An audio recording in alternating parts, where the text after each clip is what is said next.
bienvenidos. En nombre del Fondo Editorial de la Asociación Peruano-Japonesa, agradecemos su compañía en la presentación de Los sacrificios de la carne de Yemi Tineo Mulatillo, obra ganadora del Premio José Watanabe Varas 2021 en la categoría Cuento. Para nosotros es un honor la participación del destacado escritor Alonso Cueto, quien acompañará a Yemi esta noche. Sin más preámbulos, iniciamos la presentación. Adelante.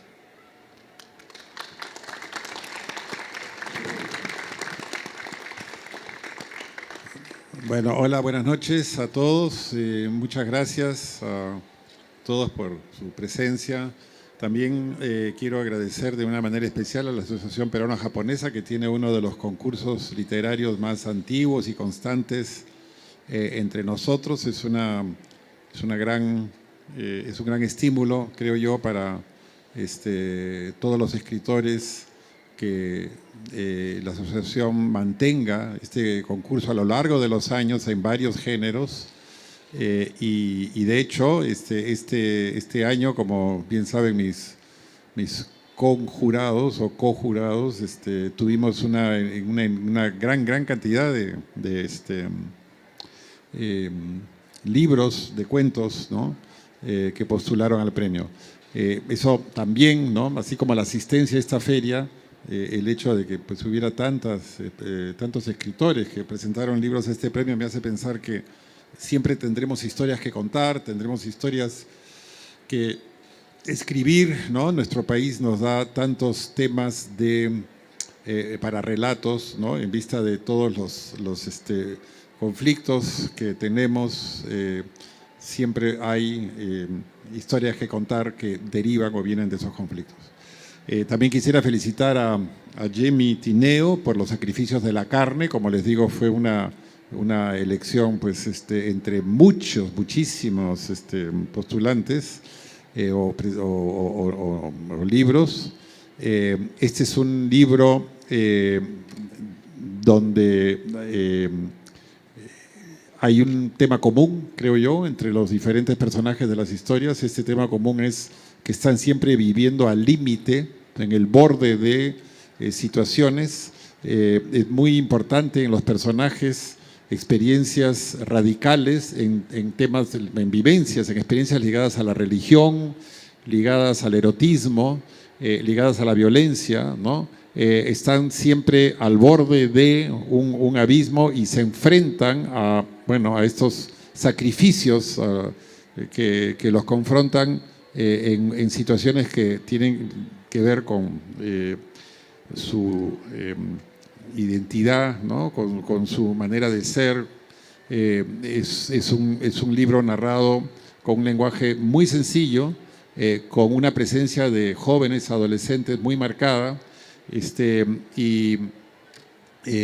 donde la acción y los diálogos tienen una prevalencia, ¿no? Por encima de los contextos, las descripciones y las reflexiones. Es un tipo de literatura pues, muy directa, creo yo, que va al corazón de los personajes, de las situaciones. Ustedes pueden ver, ¿no? La importancia que tiene la religión ya desde la portada que tiene el libro, ¿no? Las historias todas tienen lo que podríamos llamar una apertura inmediata, o sea, entran inmediatamente en acción. No se detienen en contextualizar, en ambientar las escenas, sino que entran diferente con acciones o con diálogos, ¿no? Y siempre en un estado de confrontación. Por ejemplo, el primer cuento, ¿no? Que es Te dije que Dios nos iba a castigar, ¿no? Ya ese título es bastante indicativo, ¿no? del tono que van a tener estas historias. Y la primera línea es: no hagas eso, le dije a Moisés, ¿no? O sea que esta alternancia entre el castigo y el deseo, ¿no? Entre la reprimenda y la acción, son parte fundamental de esta historia. Este cuento, bueno, tiene un final que prefiero no mencionarlo para para que a todos les interese, pero que es muy coherente con el comienzo. Los pelones, ¿no? También, ¿no? Con un inicio extremadamente hecho como una invitación a la lectura, como un comienzo de una rápida puesta en acción, o que le podríamos llamar una apertura inmediata, ¿no? A Hortensia y a Salomé les gusta acariciarse entre ellas, dice de pronto Jacob. Esto me parece interesante porque no es solamente la idea de que a Hortensia y a Salomé les gusta acariciarse, sino que alguien lo dice. Bueno, también dejo el final de esta historia para todos ustedes, pero tiene mucho que ver, ¿no? Creo, esta historia con situaciones prohibidas, situaciones clandestinas, situaciones íntimas, y con también lo que se dice de estas situaciones en la comunidad. Los sacrificios de Jesús, ¿no? Que me parece uno de los más logrados, ¿no? del conjunto, ¿no? Es un cuento también extraordinariamente vinculado a la experiencia religiosa radical. Buenas noches, cumpitas, ¿no? Aparece, y luego bendito sea Señor, ¿no? Hay esta introducción en el grupo y al mismo tiempo esta relación entre el grupo y la religión. Así como la religión es muy fuerte, es muy, digamos, castigadora, así también el erotismo, ¿no? Las funciones corporales, los amores y deseos son extraordinariamente intensos y definidores de la identidad de los personajes a lo largo de la historia. Las elegidas, otro cuento, me parece también, ¿no? Que es una historia que tiene una experiencia de sexualidad pues muy intensa, ¿no? Y como les digo, estos cuentos se transitan entre el castigo divino y la sexualidad espontánea de los personajes. Las elegidas, ¿no? Que hay, donde hay una serie de diálogos y este comienzo, ¿no? Sobre el personaje de Jesús, ¿no? Que va a reaparecer en otra historia más adelante. Me parece que uno de los logros del libro es la capacidad de dialogar, el sentido de la oralidad que hay a lo largo del texto. Muy logrado, ¿no? Muy personal, cada uno de los personajes habla de una manera diferente, y creo que esto es una de las mejores historias también del conjunto de los sacrificios de la carne. Pero el cuento que se llama Los sacrificios de la carne, ¿no? Me parece que tal vez es el mejor, ¿no? Aquí tenemos, ¿no? También una presencia, ¿no? institucional de la religión, y al mismo tiempo, ¿no? La defensa de la familia, ¿no? Porque ese cuento está lleno de padres, de madres, de hermanos, de hijos. Hay una serie de defensas, ¿no? contra la religión. Y bueno, el final, ¿no? El final de este relato es también uno de los más interesantes, destacados, ¿no? del conjunto. Me ha encantado también el discurso final, el que hace Jamie Tineo en la parte final del texto, un testimonio extraordinariamente interesante de lo que es para él escribir, de cómo empezó esta historia, de cómo se encontró con amigos y con estímulos para contar las historias de su vida. Creo que estas son historias muy personales, muy viscerales, muy propias. Son historias que lo han acompañado siempre, que se nota que son parte de su experiencia más personal, Creo que todos tenemos esto, ¿no? Si alguno de nosotros pudiéramos contar todas las historias que nos acompañan, las historias que nos pertenecen, las historias que nos definen, ¿no? Creo que podríamos, pensar en escribir, ¿no?, un libro como este. Yo creo que los libros de cuentos se parecen más a la vida, ¿no? Los libros de cuentos se parecen más a la experiencia. Nuestras vidas son un conjunto de cuentos, ¿no?, que vivimos a veces simultáneamente. O sea, a veces un cuento no tiene que ver con otro, pero tenemos un cuento con nuestra familia, otro cuento con nuestro trabajo, otro cuento con nuestros amigos, otro cuento en nuestra vida más secreta y más íntima. Creo que nuestra vida está hecha de fragmentos, de pedazos, de retazos, ¿no? Una novela es algo en el fondo mucho más artificial, ¿no? Una novela supone que no pasa nada más que lo que ocurre en esa novela durante cientos de páginas, pero un libro de cuentos creo que entronca mejor con nuestra experiencia de la vida cotidiana. Somos una suma de fragmentos, ¿no es cierto? Una suma de pedazos de historias que a veces no tienen que ver entre sí, con frecuencia no tienen que ver entre sí. Aquí sí tienen que ver entre sí porque hay tantos elementos comunes, ¿no?, como los que les estoy comentando, la presencia del deseo, la presencia del cuerpo y el castigo de la iglesia. Yo quería preguntarte,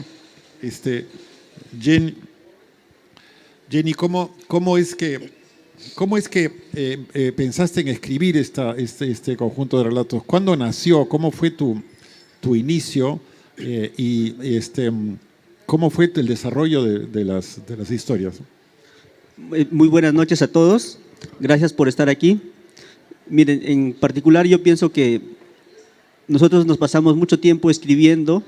Luego, si hay suerte, se publica. Suerte también de haber ganado el premio. Pero lo más importante para mí son ustedes que están aquí porque van a poder acercarse, van a conocer el libro, con suerte también lo compran, si quieren se los firmo. Es eso, que el público sepa del libro, porque nosotros no podemos quedarnos siempre escribiendo y nadie se entera que tú eres escritor y nadie se entera que has escrito una historia, ¿no? Así que yo estoy muy agradecido con ustedes. Ahora sí, yo tenía una historia, un personaje más que una historia, Jesús, que usted mencionó. Este personaje rondaba mi cabeza, siempre estaba ahí, yo no podía sacármelo. Entonces, hice varias versiones de este cuento y en cada versión sentía que algo más tenía que haber pasado, algo tenía que pasar, algo más. Lo sentía muy monótono, muy frío. Yo decía, no puedo hacer un cuento tan anodino, tiene que pasar algo más, tengo que tratar de capturar sensaciones. Y ahí me parece que fue la clave del libro. Y Alonso Cueto se ha dado cuenta muy bien de eso. Él en la contratapa dice, son las emociones llevadas al límite. Es eso exactamente lo que yo quise hacer con este personaje. Dije, me olvido de la historia, me olvido de las peripecias, me olvido del contexto. Lo que voy a tratar de hacer es que en cada línea procure transmitirse una sensación. Entonces, de pronto este personaje empieza a tener muchas versiones y en una de esas tantas versiones a él lo raptan. Y en una de las penúltimas versiones ya no solo lo raptan a él, sino raptan a todos los varones del pueblo. Entonces dije, aquí está el escenario de mi historia. Pero la historia tenía que ser en aquel pueblo donde no hay adultos, donde solo viven niños, mujeres y ancianos. Entonces, con ese escenario, yo empecé a fabular historias de niños, historias de las mujeres, historias de los ancianos. Entonces, así nació la historia, pero también tendría que señalar ahí, es una especie de enamorarse del personaje, ¿no? Y de encontrarle la tercera pata al gato, de encontrarle ya lo último, extralimitarse con lo que se te llega a la cabeza y a partir de ahí encontrar algo coherente. Así nació Los sacrificios de la carne, pues, ¿no? Y dime Jimmy, ¿qué escritores te motivaron, te inspiraron? Yo siento que en tu lenguaje hay un decantamiento a una sencillez, a una naturalidad, a una simplicidad y a una frontalidad, ¿no?, en el texto. Pero me interesaría saber si tú tienes influencias, si tienes un escritor preferido, si hay algún cuento o cuentos que hayan servido como modelos a lo largo de tu vida o de tu trabajo. Citaría a El Cantar de los Cantares. A mí El Cantar de los Cantares me obsesiona por la sencillez, por la música, pero también por el atrevimiento del tema. Ustedes van leyendo y la Sulamita no solo te cuenta una buena historia, sino es bien osada, bien atrevida. Y no les voy a contar escenas para que ustedes vayan y lean. Entonces, yo lo que quería es eso, algo sencillo, pero que a la vez sea osado. Menciono otra referencia más. Un amigo me lo hizo notar. Una vez me dijo, tus cuentos parecen poemas de Watanabe, me dijo. ¿Por qué? Si ustedes se dan cuenta, van leyendo Watanabe, se dan cuenta de la sencillez con que te cuenta una historia. Pero después de haber terminado la historia, si tú te detienes, es una historia truculenta, es una historia triste. Por ejemplo, La piedra en el río, por ejemplo, ¿no? La madre ha muerto y la piedra es la que se encarga ahora asume el rol de la maternidad. Es una historia muy triste. O, por ejemplo, El Destete, también. Son historias que con sencillez te introducen hacia lo truculento, hacia lo cruel, pero a veces tú, como estás muy apurado, no te das cuenta de lo que hay detrás. Entonces, ese es más o menos el estilo que yo quería. Señalaría algo más, es que incorporar todo, hacer multiplicidad. Hay erotismo, religión, hay relaciones complicadas, entonces mezclarlo todo también, pero sin descuidar la sencillez del lenguaje y sin descuidar también lo visual. Quería que cada línea se viera. Y ahí recién publiqué en internet un cuento y alguien que no está muy familiarizado con la literatura me dijo, me hizo a mí el mejor elogio que yo estaba esperando. Me dijo, mira, yo he leído como si fuera una película, me dijo. Entonces yo asumí que lo que quería estaba logrado, porque eso es exactamente lo que yo quería. Tú vas leyendo y vas viendo. Y entonces yo me preocupaba, por ejemplo, hay el cuento de una mujer que sale al baño. Entonces yo no podía decir la noche es estrellada. Entonces tenía que decir que la noche está gusanada y comparaba las estrellas con las heces, por ejemplo. Y quería que se vea. Si decía noche estrellada, demasiado común, pero si decía noche agusanada y le hacía referencia con las heces como si hubieran estado estampadas ahí en el cielo, entonces eso impactaba más. Bueno, así me he ido guiando. O sea, que tú eres un lector de la Biblia, Jamie, por lo que veo, sí. Sí, soy lector de la Biblia, del poema de Gilgamesh. Me gustan las aventuras. ¿Cómo escribes? ¿Piensas en una historia? Yo lo que veo es que hay una coherencia muy grande entre unos cuentos y otros. No sé si tú las has concebido en diferentes épocas, si lo escribiste todo de un tirón, si dejaste un tiempo entre un cuento y otro. El primer cuento es del 2015 más o menos, el de Jesús y la esposa y el bebito. Ahí también les cuento otro detalle, ya que estamos en confianza. Jesús es un personaje que se va, pero justo también ahí tiene una esposa y tiene un hijo. Y yo necesitaba, no es que yo haya tenido una esposa para escribir el cuento, pero da la casualidad que yo era padre, recién había nacido mi hijo y mi esposa también pues está recién que había dado a luz. Ahí también les debo mucho a ellos también el libro, en especial ese cuento. Porque yo trataba de captar cómo podría ser la relación entre una mamá que recién ha dado a luz y el pequeño. Entonces yo me pasaba observándolos. Yo los observaba. Me parece que yo debería poner su nombre ahí también como coautores, porque me han ayudado mucho. Y otro detalle es mi hijo. Por ejemplo, había una gran pregunta surgió. ¿Qué pasa con la vida de las personas cuando hay un problema comunitario grande? ¿Qué pasa con la vida privada de las personas? ¿Qué? ¿Se olvida las personas, si hay conflicto, por ejemplo? ¿Qué pasa con esta vida cotidiana? ¿Se deja de lado? ¿Sigue? ¿Qué pasa? ¿Ya dejan de amarse? ¿Ya no aman? ¿Ya no tienen sueños? Ese era el detalle. Entonces, este cuento, Los sacrificios de Jesús, justamente trata ese tema. Hay un gran conflicto, se van a raptar a todos los varones del pueblo, pero detrás de ese conflicto grande, que lo sufren toda la comunidad, hay un conflicto pequeño, que es del padre y su hijo. Y ahí yo les doy un detalle que a mí me costó mucho encontrar. ¿Cómo hago para que este detalle muy intrascendente se robe el show de este gran evento? Y entonces hice que el bebé muerda el labio, perdón, claro, la quijada del padre. Entonces, el hecho de que el niño esté prendido a la quijada del padre y él esté sintiendo ahí la baba del bebé, fue el motivo para que este padre se olvide todo el problema social que existe. Y otro detalle, yo hacía que mi hijo me muerda, porque quería describir eso, quería encontrar una forma de decir eso, porque no podía decir el bebé mordió al pequeño, a la quijada del padre, ¿no? Es muy, muy sencillo. Entonces, tanto buscar, encontré la forma, y la forma era el pellizco, las encías de mi hijo eran el pellizco de 2 dedos mojados. Esa línea era lo que yo había pasado meses y meses pensando para llegar a esa línea. Bueno, por fin lo encontré y se la debo a mi hijo, pues, ¿no? También debería estar aquí su nombre, porque sin él no hubiera podido llegar a eso.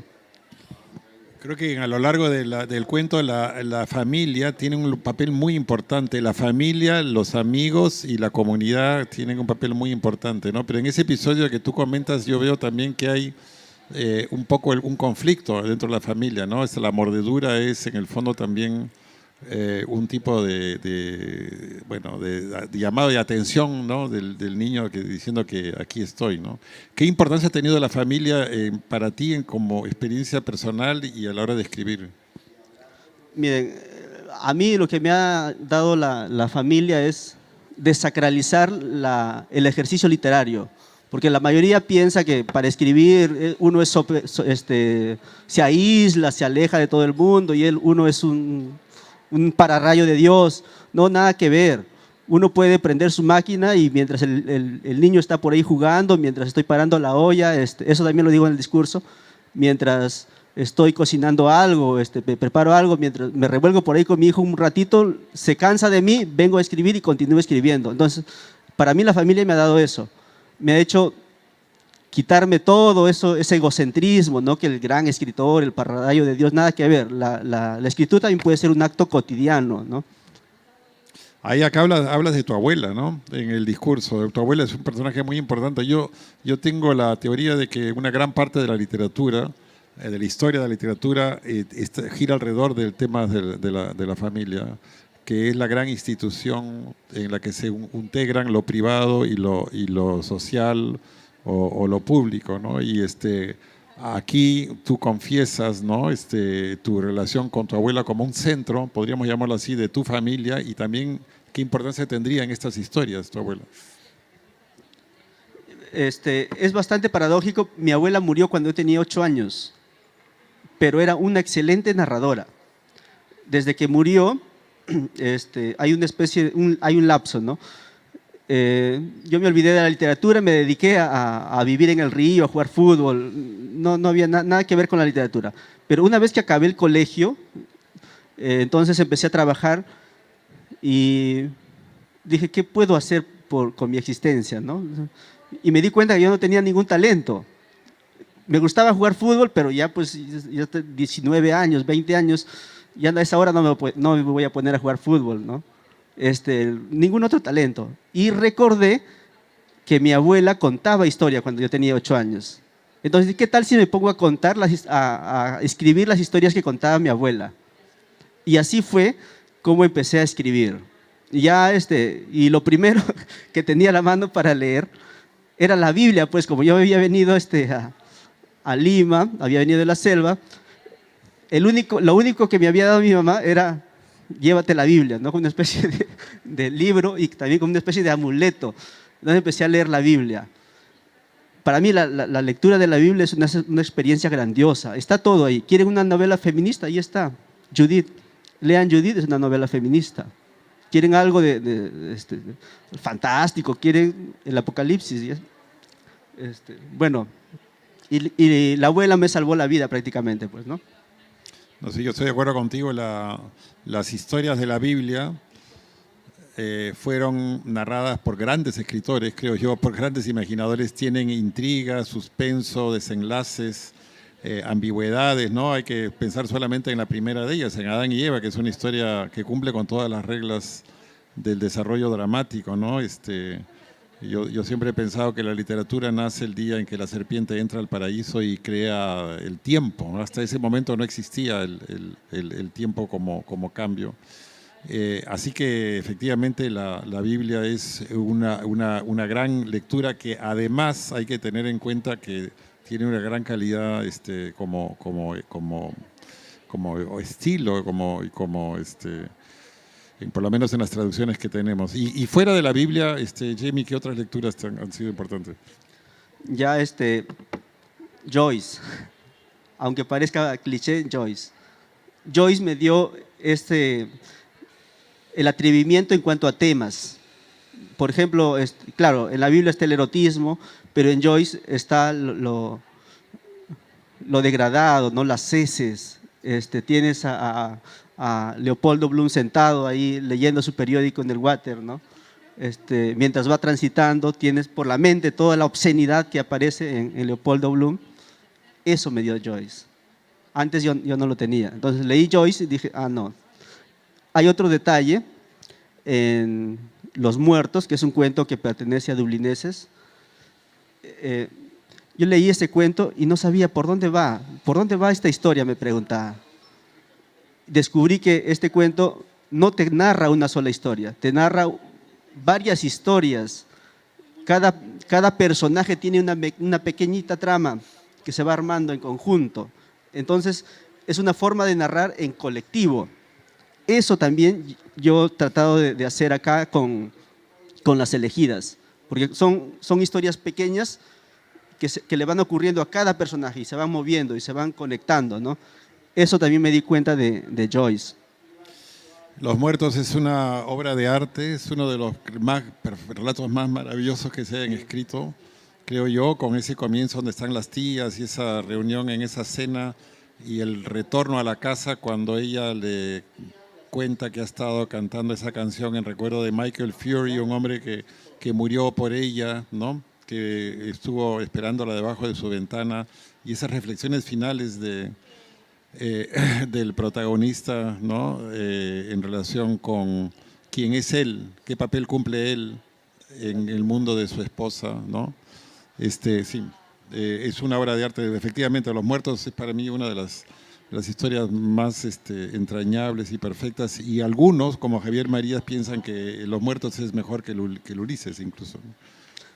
Está en chiquito, ¿no? El Ulises, ¿no?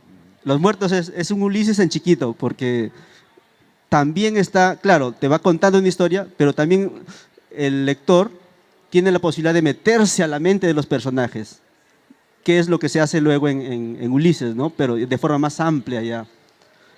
Sí, a mí también me encantó, aunque no es una lectura sencilla, hay que leerlo hay que ir varias veces, ¿no? Varias veces, porque al inicio piensas, ¿por dónde va esta historia? Entonces hay que dedicarle tiempo y hay que dedicarle paciencia sobre todo. Bueno, a mí por ejemplo, hay lecturas en las que uno debe demorarse, ¿no? Los Muertos es una de esas. Es breve, pero requiere su espacio, quiere que te alejes. Ese es otro detalle. Yo puedo escribir en grupo, con bulla, no hay problema, pero no puedo leer cuando hay multitud, cuando hay bulla. La lectura requiere algo más de paciencia, más de silencio, de reflexión. Debe ser porque uno lee distinto, pues, ¿no? Lee anotando, por ejemplo. Por eso decía Jean Cocteau que la oscuridad es un acto de cortesía del escritor hacia el lector, ¿no? O sea, el escritor piensa que el lector es un ser perspicaz, inteligente y paciente, y por eso no le entrega las cosas con tanta facilidad como debería, ¿no? Claro, Los Muertos es uno de esos. Hay otro autor que a mí me gustó mucho. Bueno, Mientras agonizo. Eso he tenido suerte. Leí Mientras agonizo, leí Luz de agosto, Ruido y furia, y bueno, una más por ahí. fue como una especie de una maestría así acelerada. Luego, todo lo que he leído me sonaba a Faulkner, ¿no? O a Joyce, y así he pasado durante muchos años. Luego han venido ya otros autores, Lucía Berlín, por ejemplo. Lucía Berlín me llama la atención. Bueno, supuestamente sus cuentos son autobiográficos, pero a mí me parece que lo autobiográfico simplemente es el inicio. A partir de lo autobiográfico ella empieza a fabular, porque el cuerpo no aguantaría para todo lo que ella narra ahí, ¿no? Me parece. Sí, yo veo que hay aquí unos elementos de Lucía Berlín en esa sencillez que tienes, en esa dirección que tienes, me parece notable que tengas, bueno, una tradición de Joyce y Faulkner y otra del lenguaje más sencillo y directo de esos relatos de Lucía Berlín, ¿no? Yo no sé si, a ver, hay un momento en el que también queríamos que alguno de ustedes hiciera algún comentario, pregunta, o si hay alguien que se atreve a empezar para preguntar algo a Jamie. ¿Alguno de ustedes? Sí, adelante, señor. Gracias. Gracias.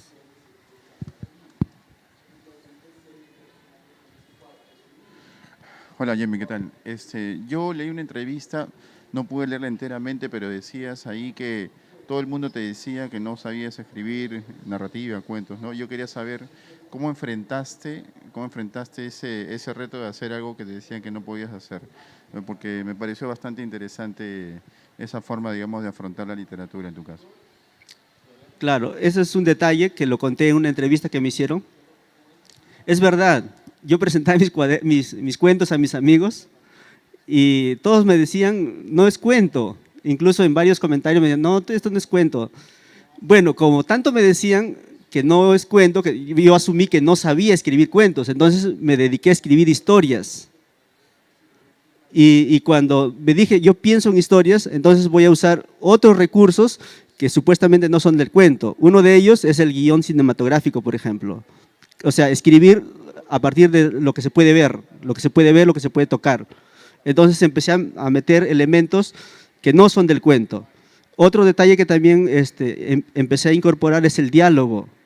Entonces, en partes parece que estuviera una obra de teatro, pero para hacer el diálogo también hay que investigar un poco, porque no es fácil, no es sencillo. Bueno, esa sería mi respuesta. Gracias.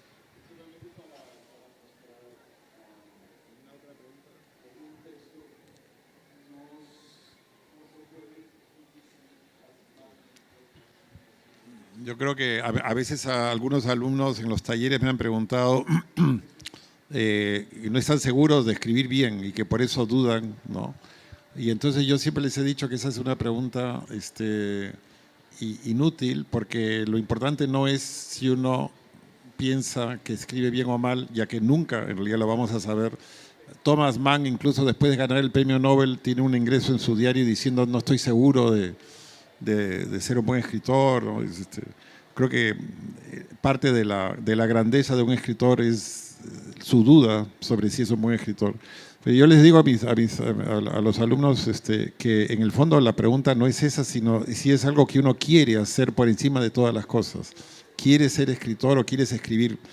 Yo diría mejor quieres escribir, no ser escritor, que ya tiene otras connotaciones, pero quieres escribir por encima de todo lo demás, quieres dedicarte a escribir, ¿no?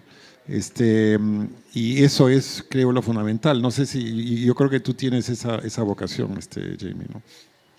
Sí, la verdad es que sí. Uno a veces sacrifica muchas cosas por escribir, ¿no? A veces le roba tiempo al trabajo.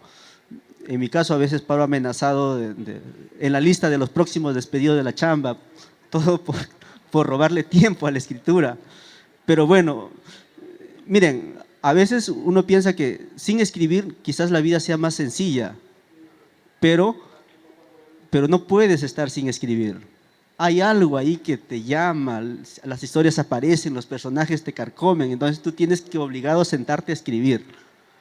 Porque, bueno, y así pues ya uno se acostumbra a convivir con eso, ¿no? A arrancarle tiempo a lo que sea. Así es, efectivamente. ¿Alguna otra pregunta de alguien? Sí.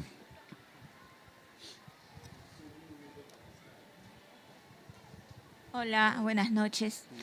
Yemi, a ver, ¿qué te gusta más? ¿Escribir o enseñar? Y otra, ¿ya estás haciendo la historia del colegio?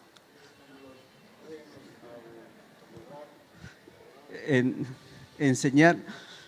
Miren, yo tengo otra relación con la docencia.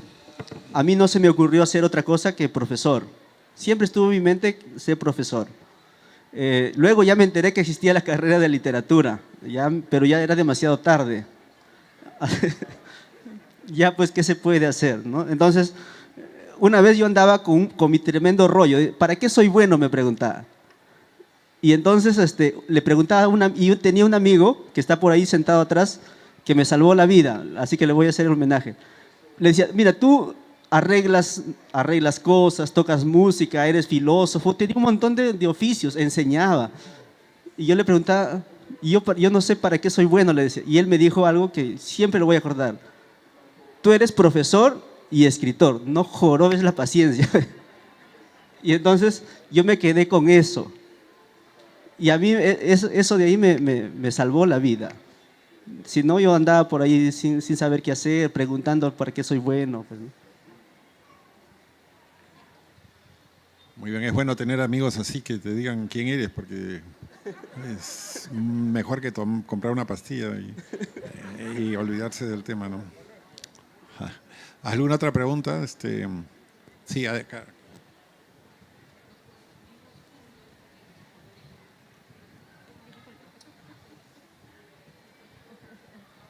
Hola, buenas noches. Jamie Tineo, de pronto parece a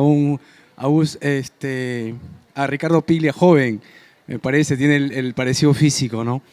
Es un honor estar al lado de Alonso Cueto, que esto es histórico. Yo recuerdo a Alonso Cueto en la presentación de la Fiesta del Chivo, ya en el Zoom de la Universidad de Lima, entre otras presentaciones del maestro Alonso Cueto.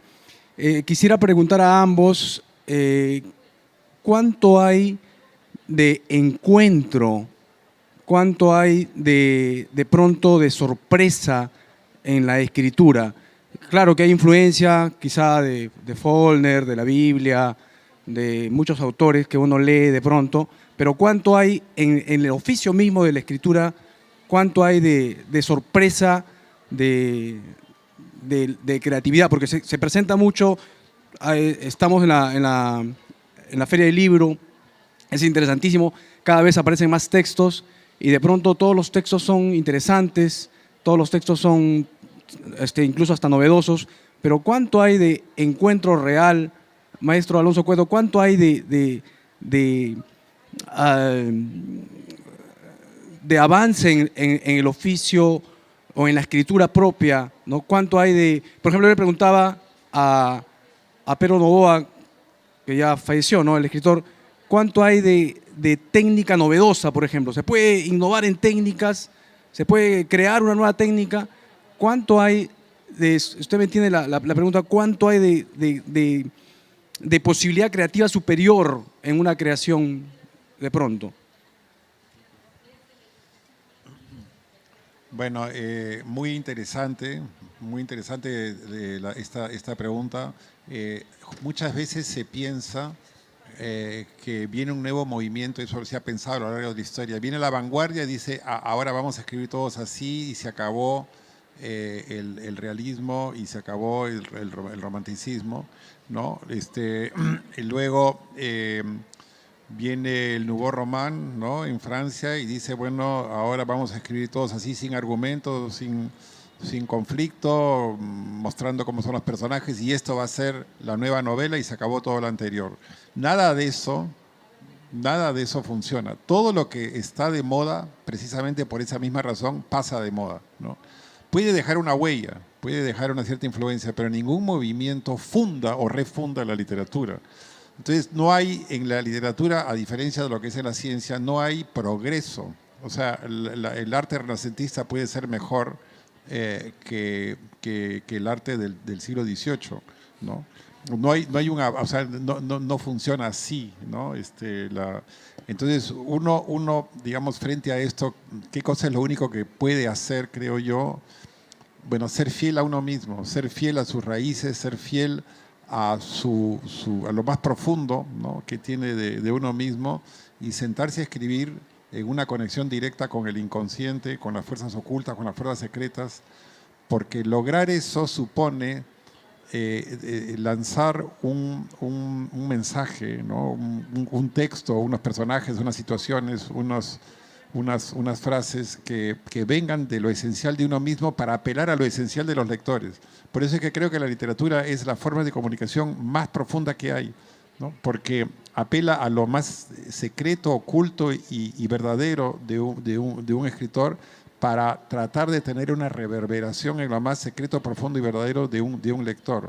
Entonces, ese tipo de lenguaje, a mí me parece que esa hazaña, lograr eso, ¿no?, esa comunicación esencial, que es la razón por la que todavía nos emocionamos con los poemas homéricos, ¿no?, y con la tragedia clásica, nos emocionamos, podemos sentir esa emoción profunda, ¿no? Eso es lo más extraordinario que puede haber, ¿no? Me parece que hay algo mejor que eso, ¿no?, sentir que realmente te estás comunicando con alguien que ha escrito hace muchos siglos en otra lengua, en otra cultura, y que todavía tiene algo que decirte hoy. Bueno, porque alguien, el que escribió esos poemas, apeló a lo más profundo de sí, ¿no?, y habló de la guerra y de la familia y de los padres y de las madres y de los hijos y de las hijas. Bueno, y ahí eso es absolutamente extraordinario, ¿no?, que esas frases sigan con nosotros, ¿no? Pero perdón, a ver, Jamie. No, estoy totalmente de acuerdo. Simplemente diría que también en la mezcla de todo, en mi caso, ¿no? En mi caso es la mezcla de todo, y con eso escribir, ¿no? Uno no inventa nada. Yo no me he propuesto inventar nada, simplemente coger de todos lados y con eso escribir con fuerza, con furia. ¿Qué importa si te dicen que no escribes cuentos, ¿no? ¿Qué importa si a alguien no le gusta? Cuando tú sientas que le has dado todo tu esfuerzo, cuando estés consciente contigo mismo que ya no da para más la historia, ya pues lo presentas a un concurso. Les reiteramos nuestro agradecimiento. Por favor, un fuerte aplauso a Yemi Tineo, ganador del premio José Guatemala por el sacrificio de la carne, y la participación del escritor Alonso Cueto, ¿no? Así que más bien los invitamos a pasar al stand 108 de la Embajada del Japón y del Fondo Editorial de la Asociación Peruano-Japonesa para la firma de libros. Así que muchas gracias, buenas noches.